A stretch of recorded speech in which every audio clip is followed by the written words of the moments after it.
Now, I am going to need to pull.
Become more apparent like Switzerland as we go more up into the higher elevation.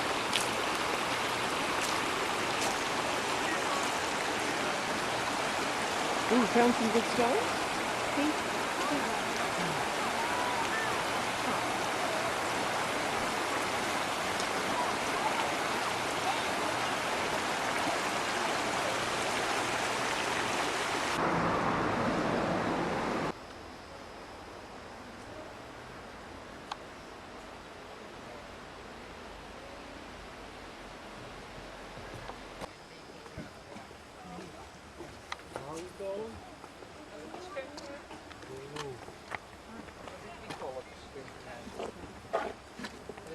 Kind of in the one on the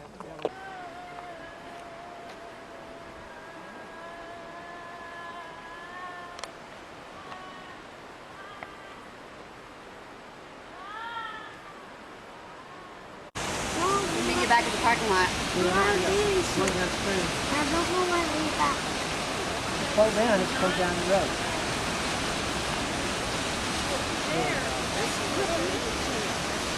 See how that's bumped out like that?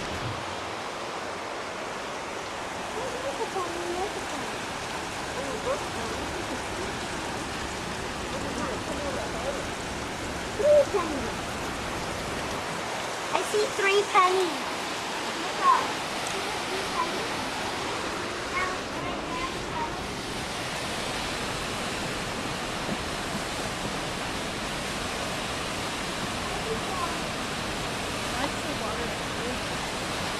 It's for melting glaciers.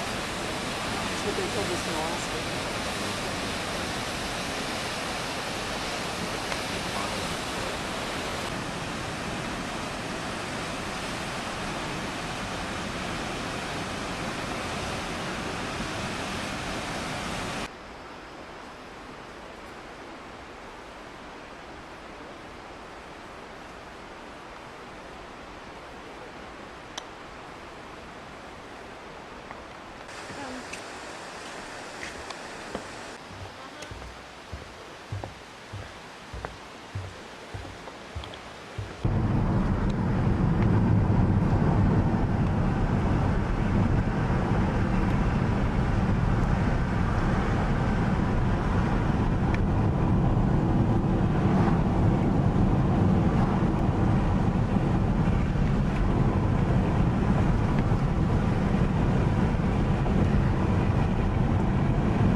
construction people are done for the day here anyway.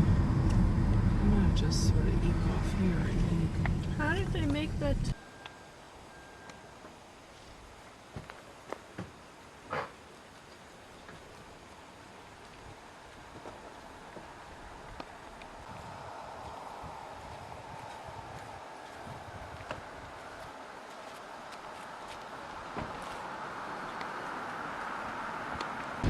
one lane road ahead.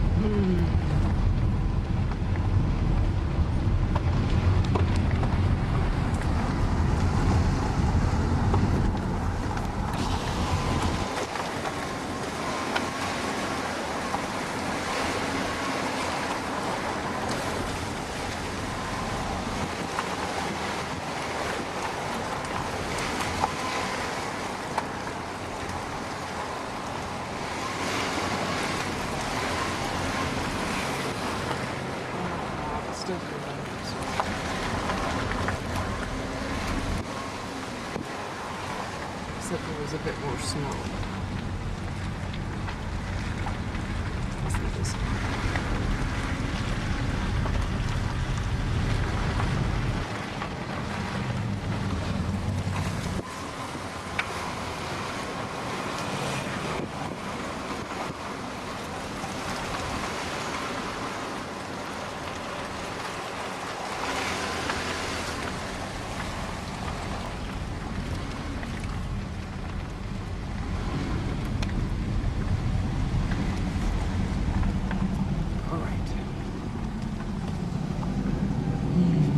This could be a long traffic jam. Oh, huh? I better get back on the road. There's like the hotel at the top of the mountain. No, I think it's the other on the other side. side.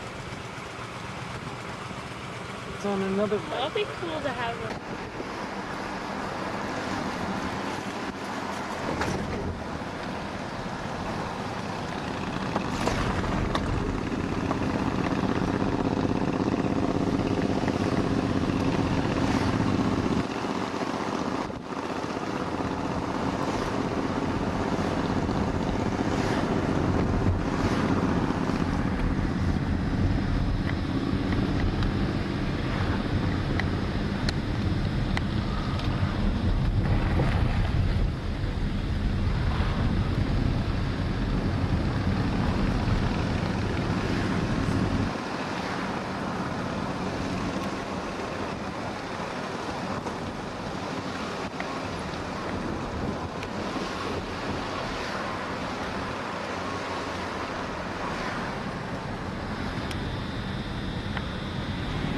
This work does need a lot of work.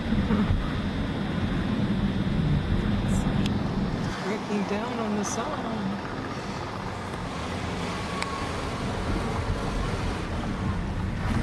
This kind of road, you don't want that to happen.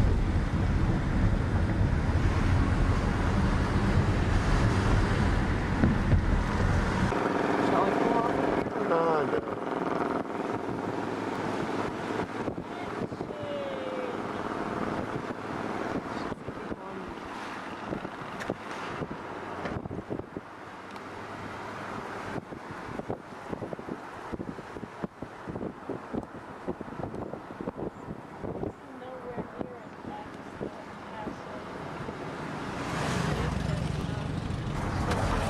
You think?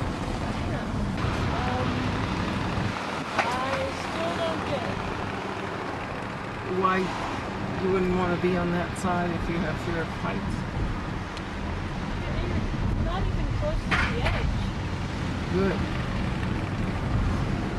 But a person who has fear of heights could, Dave, look off that way. You're not focusing on what is the most dramatic.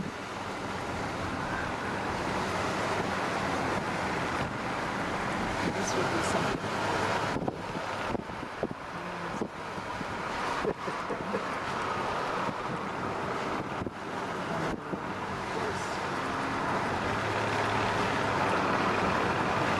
Enjoy this too much.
I do.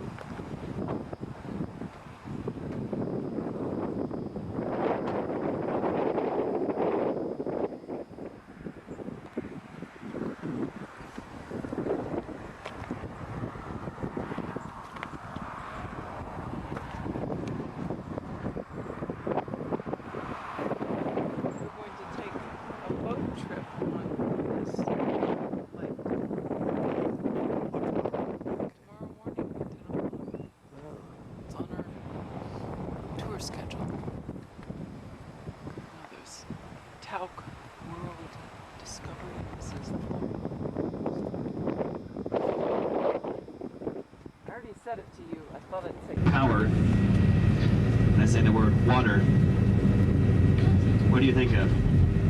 Same as said Little Chief. You think of hydroelectric, yeah. And hydroelectric power is one way that we do get electricity. Water has the power to create the landscape here in Glacier National Park. It also has the power to influence her out in the middle part of the lake where it's the deepest.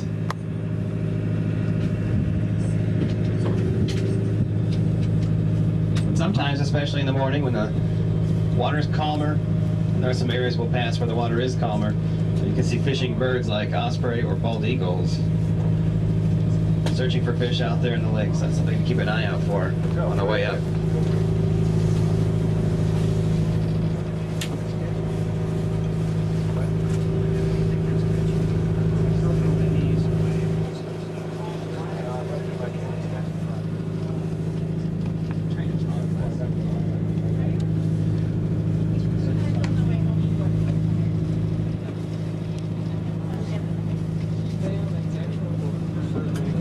And creating this lake.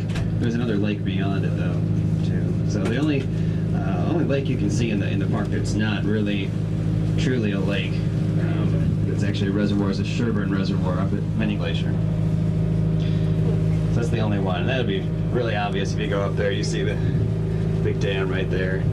That's mostly kept for agriculture. What we see out the window today. To imagine that none of the living things you see here exist on the planet yet.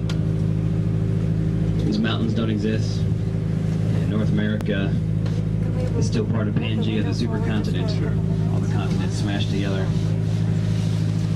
And near the western coast of what became North America, there was a shallow sea environment, a place we call the Belt Sea today. In this shallow sea environment, sediment began to accumulate. Sediment, the eroded rock coming off the land, rock that's grinding up in the water.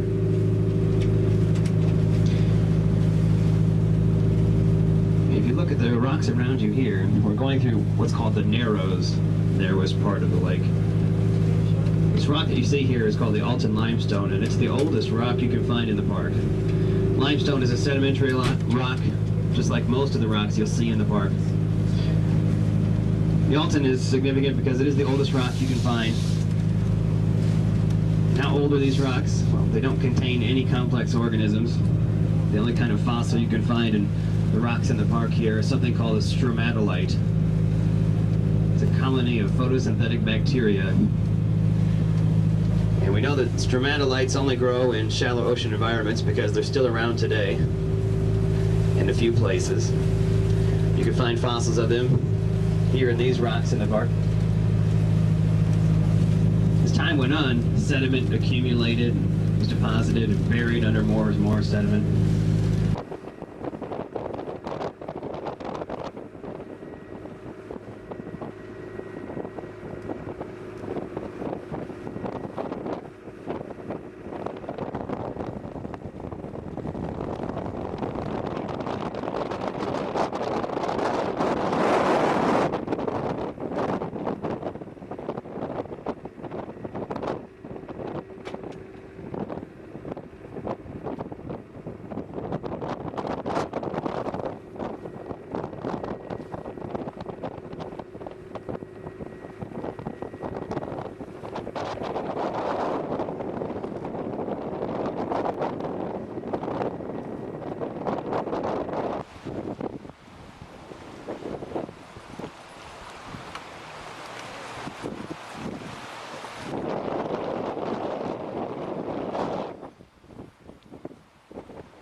think there's two more.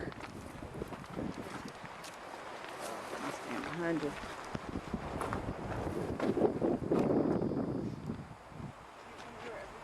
Tom. Oh no. Actually, I haven't been doing this activity this summer. July, which is kind of cool. This is totally different now than it was there.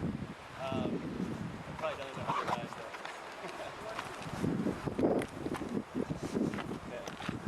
I want to talk about a couple things here. Now, I want to compare this spot here from where we started. This spot here is pretty unique along the trail.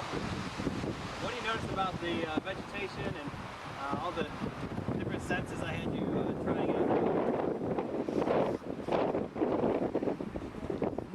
What do you see about the trees here? Dead. There are a lot of small trees and even some dead trees. And the brush is very scrubby looking. Yeah. This is one of the best places for pulling route because this whole meadow right here, all the flowers take turns and one week to another. It's very different. But now we're at the end of the summer, the flowers have finished, and the seeds are coming out, the berries are coming out. So instead of looking for flowers, we get to look for those instead. One of the berry producing plants that is right here is the bush that's right behind the rock here. There's a couple over there and also at the other end, so everybody has some next to them. This bush with the oval shaped leaf with kind of a serrated edge is the serviceberry. In Canada they call them Saskatoons. And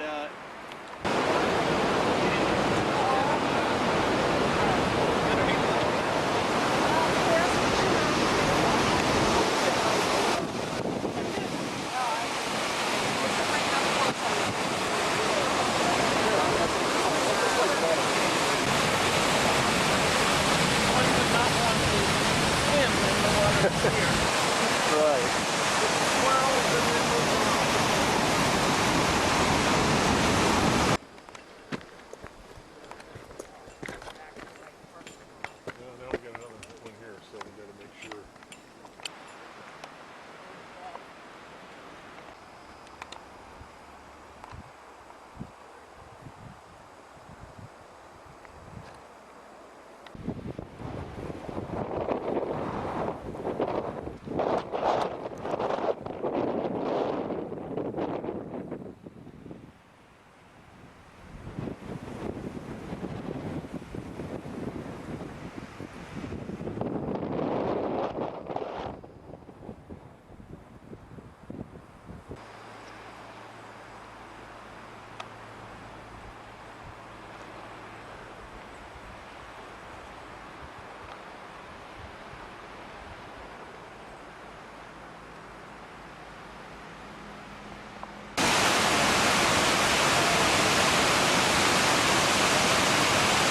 And this is Bering Falls. Just a short distance from the boat pier.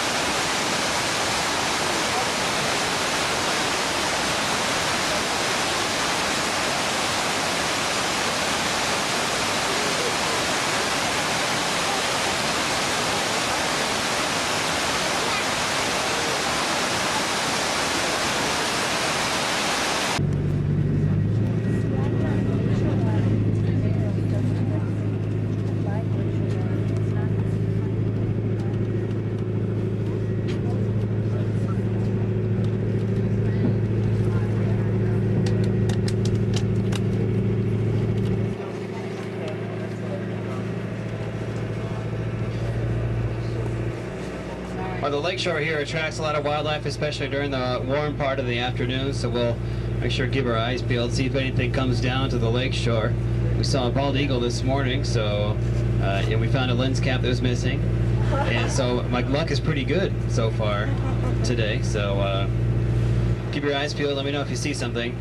Last time I said that, though, people started getting all excited right in the middle of something I was saying about glaciers, and then it was just a stump. So, yeah.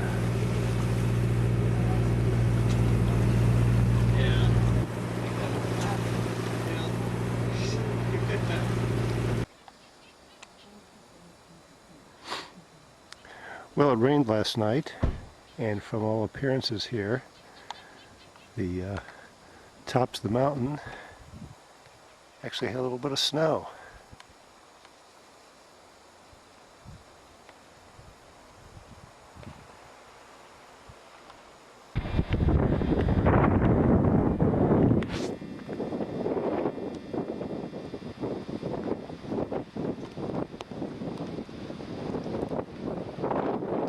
Yes, water drops on the lens.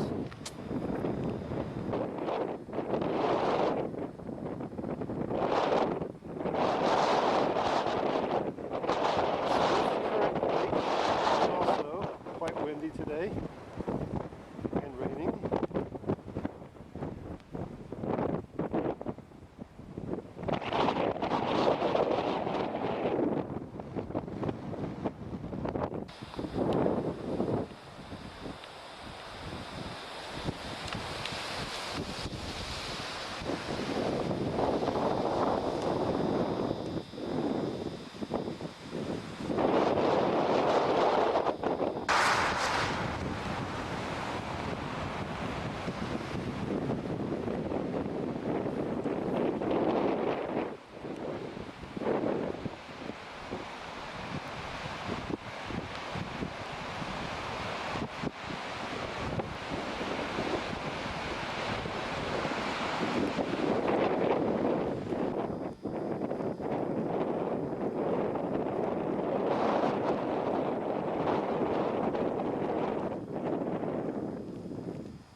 bears.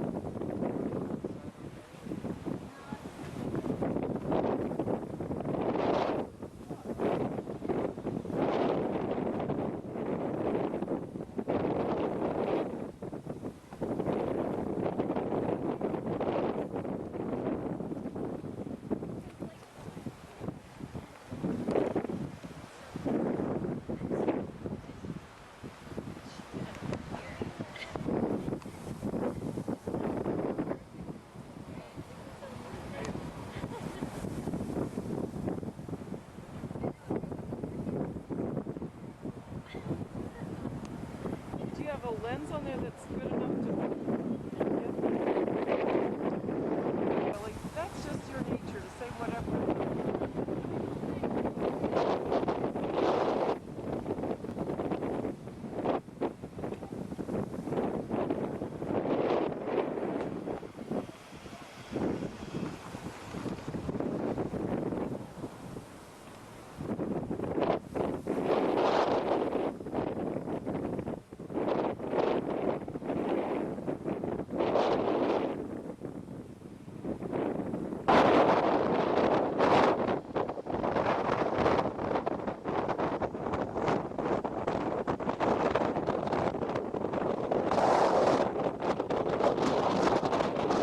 That canoeing was top priority. You're like, okay, we're gonna make that top priority.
Glacier National Park.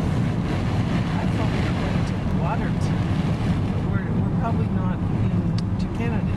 Correct. We have to go through a section of glacier before we. Okay, you'd have 124 points if you did ski walk on a Oh, triple. triple word. Also, if it was if somebody put B. Wait, what's with the mini truck? What's up with the what? He said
probably all over the place now.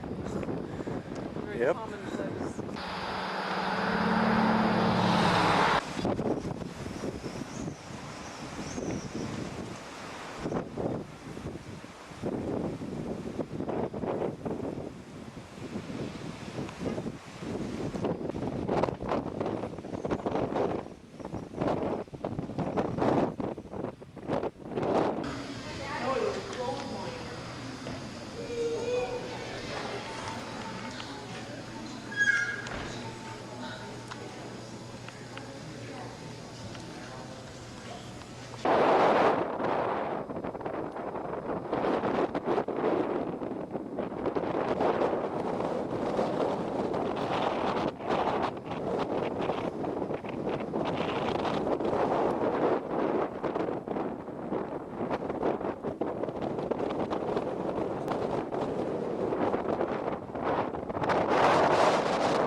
Don't let it bite you. Eh.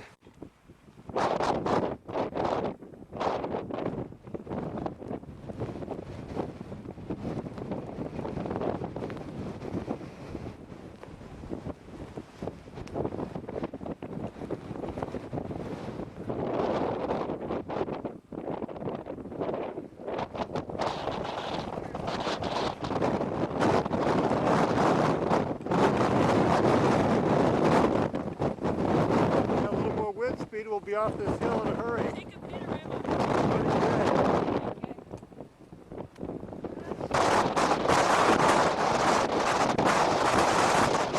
This is on the descent from the Bear Hump Trail. You know, in all my years of all the hiking I've done and all the trails throughout both Europe and mainly the United States, I've never seen such a well-designed and maintained trail as I have in this little section of Canada. In some of the areas where it's steeper, it's even more elaborate than this. It's almost like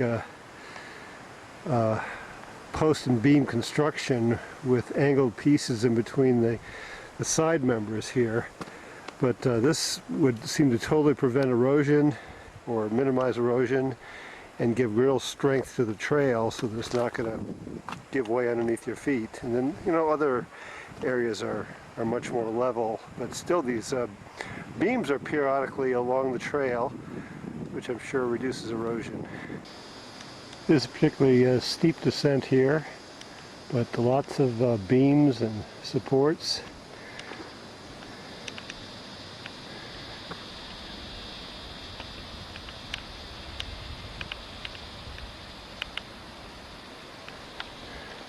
And if you can find it through the trees, little glimpses of scenery out here. And maybe not through the trees, it's kind of tough to visualize.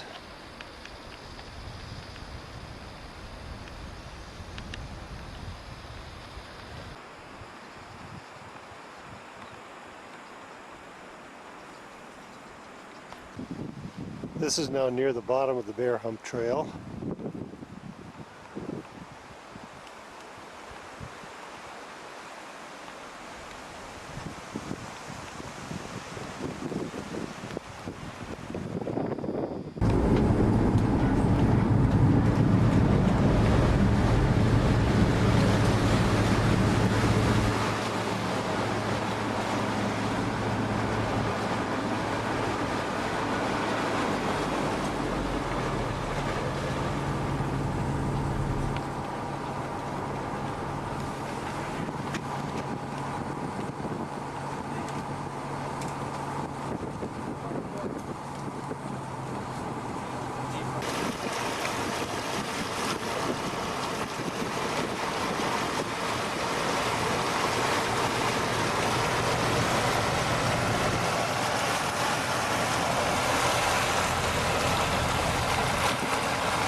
Welcome aboard the MV International. That's the vessel you're traveling on today. A very historic vessel, 81 years old. It's older than most of you on board. I'm sure they didn't tell you that when you bought your tickets. They usually like to leave that part out. She's in excellent shape. We're going to be taking you down to the Goat Hunt Ranger Station, which is about 50 minutes away. And if you look out your windows to the right, you'll see we're rounding this yellow marker here, which indicates a sandbar.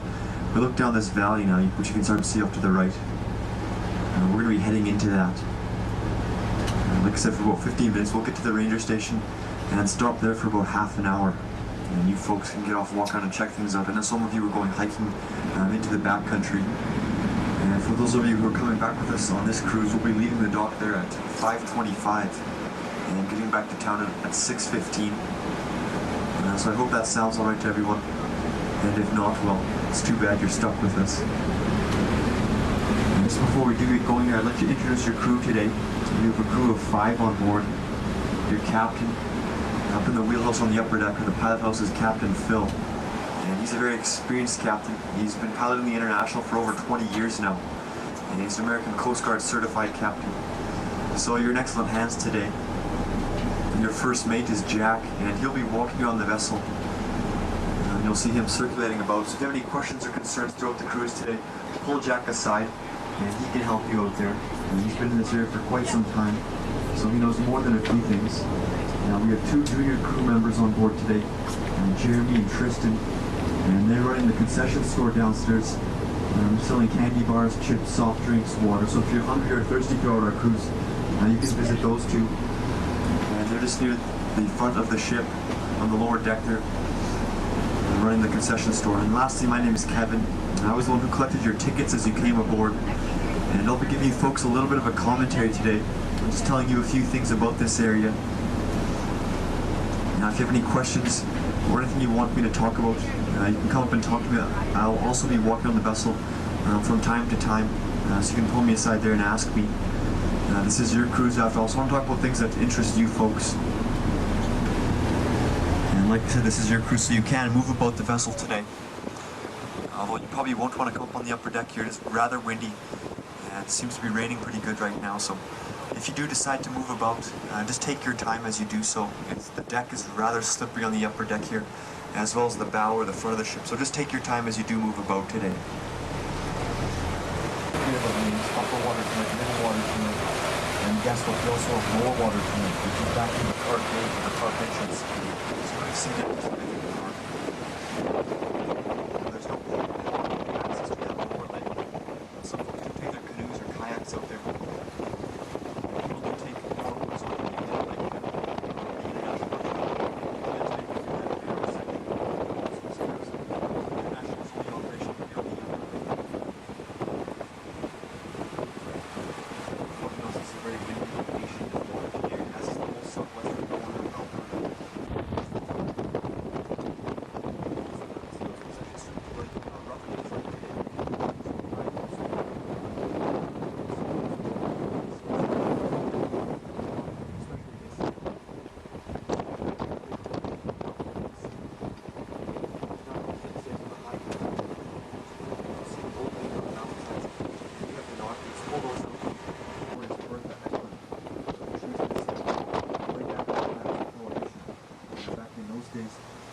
to obtain alcohol is through document prescription. So this local person, they said that they're God and they created everything, sculpted the landscapes, created themselves and all the animals. Let's hear stuff with the animals. They took all the spare animal parts, put them together and all of that.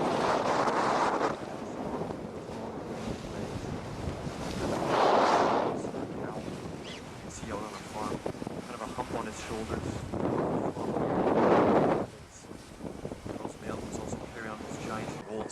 Grizzly bear, the mother and the young can actually swim out to the safety of the lake. Excellent swimmers. Dive about 25 feet deep in shallow lakes and ponds to collect vegetation from the bottom. So pretty incredible there as well. There's nothing more aggressive than a mother moose. They've been known to charge people, cars, grizzly bears, even freight trains to protect their young. So I don't know what they're doing charging a freight train. They must not be too bright.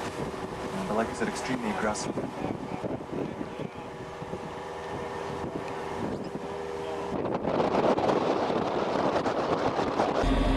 This line supposedly is the 49th parallel, separation Canada to the left, U.S. to the right.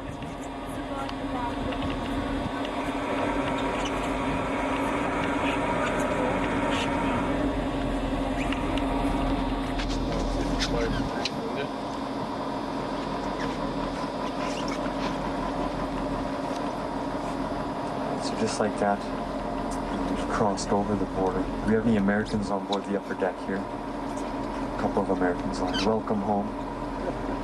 The rest of you folks, welcome to the United States of America, the state of Montana, big sky country. Does the sky look any bigger to anyone?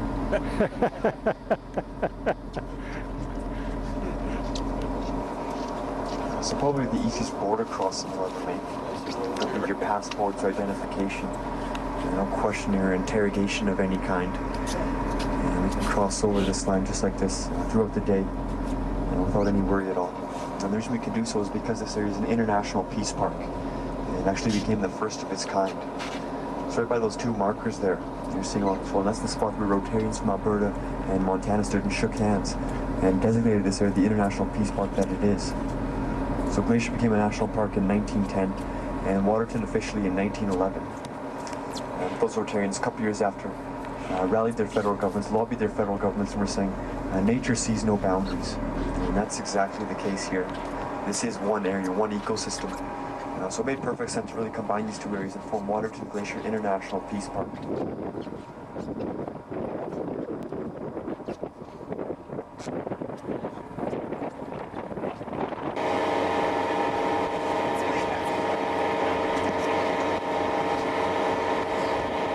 So this shoreline off to the left here, known as Street Point, and it was named after Constable Jack Street. So here's some more history for you folks. Jack Street really frequented this area in the late 1800s and early 1900s. So while he was in this area, he was mostly a hunter and a trapper, because that was back in the days before this area.